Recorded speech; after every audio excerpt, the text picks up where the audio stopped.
Alors aujourd'hui, je voudrais vous montrer comment utiliser votre nouveau logiciel Lego Mindstorms Éducation EV3 pour télécharger ou pour utiliser avec une brique NXT. Alors, ce que je vais faire, c'est que je vais parcourir la procédure complète à partir du moment où vous allez brancher votre NXT dans votre ordinateur, à votre ordinateur, et ainsi parcourir toutes les étapes avec toutes les erreurs et toutes les particularités possibles. Alors, ce que je viens de faire, c'est ouvrir le logiciel et on m'indique automatiquement que je dois mettre à jour ma brique NXT.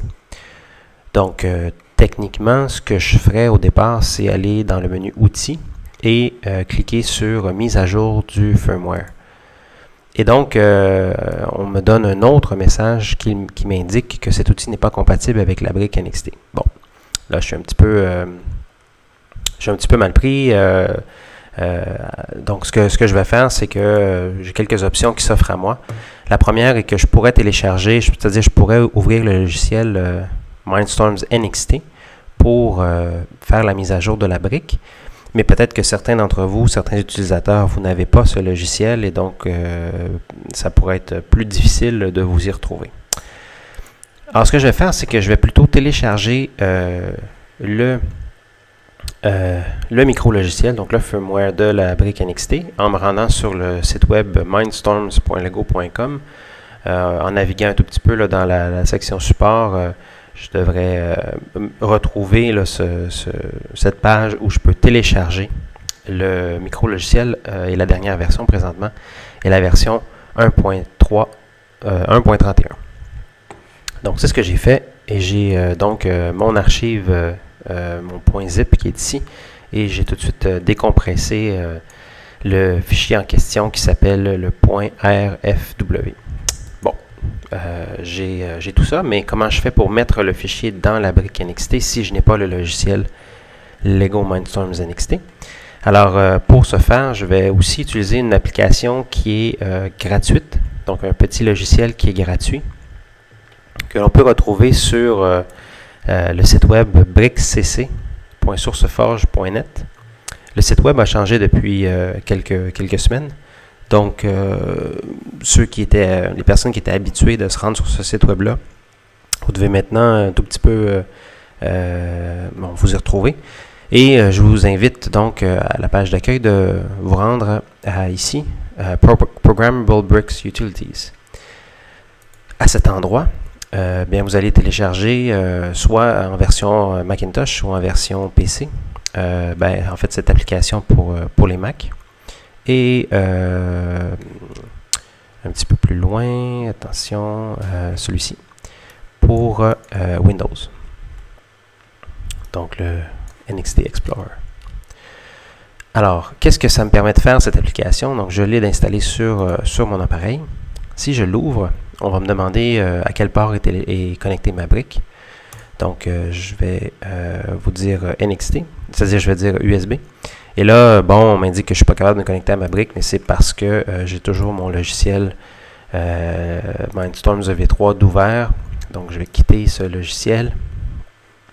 Je vais requitter celui-ci et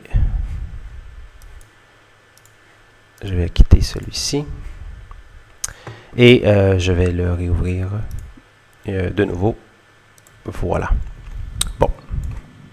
En Mac, j'ai plein d'options, plein d'outils. Un des outils que je peux utiliser, c'est tout simplement le bouton diagnostic.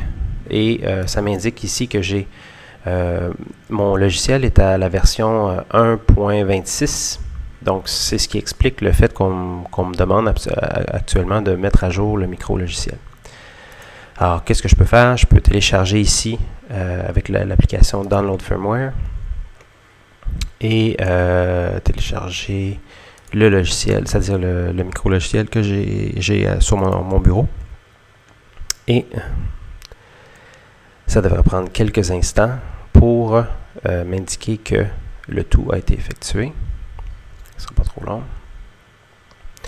Alors, au niveau du PC, c'est aussi la même chose. Donc, il faut simplement trouver une façon d'aller placer le micro-logiciel dans votre brique et l'application dont je vous parlais tout à l'heure vous permettra de le faire.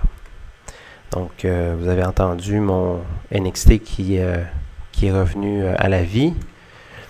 Et, bon, je suspecte que je dois quitter de nouveau le logiciel et le réouvrir pour effectuer la communication. Voilà, et si je fais information, je me rends compte ici que je suis à jour.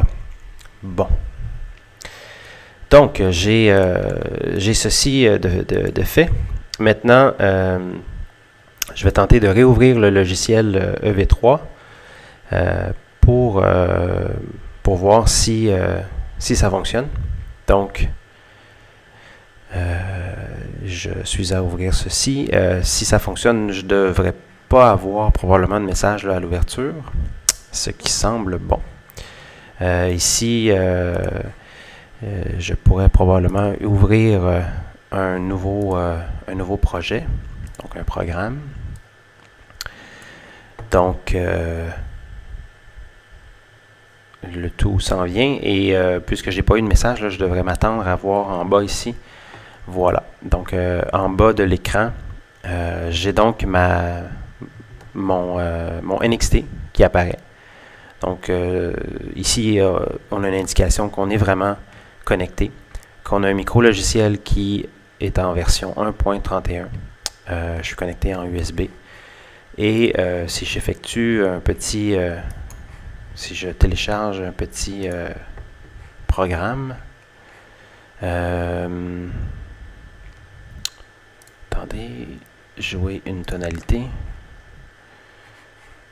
Et puis, je télécharge. Donc, j'ai toujours téléchargé et exécuté. Puis, j'ai téléchargé. Donc, je vais télécharger et exécuter tout de suite. Donc, ça fonctionne. J'ai donc mon NXT de brancher sur ma brique. Je vais faire un petit test également. Je vais débrancher le NXT, ce que je viens de faire à l'instant. Et puis, voilà. Je voulais vous montrer là, que le logiciel réagit à cette déconnexion. Et lorsque je rebranche le NXT, je devrais automatiquement, voilà, revoir apparaître mon NXT. Donc, ça vous montre un peu comment mettre à jour la brique dans l'optique de pouvoir utiliser votre nouveau logiciel. Et puis, si vous avez des questions, bien, n'hésitez pas à nous les envoyer par courriel ou directement sur le site web de Zone 01. Et puis, bien, en espérant que vous puissiez maintenant travailler avec vos briques NXT et le logiciel EV3. On vous souhaite une bonne pratique et on espère vous voir bientôt.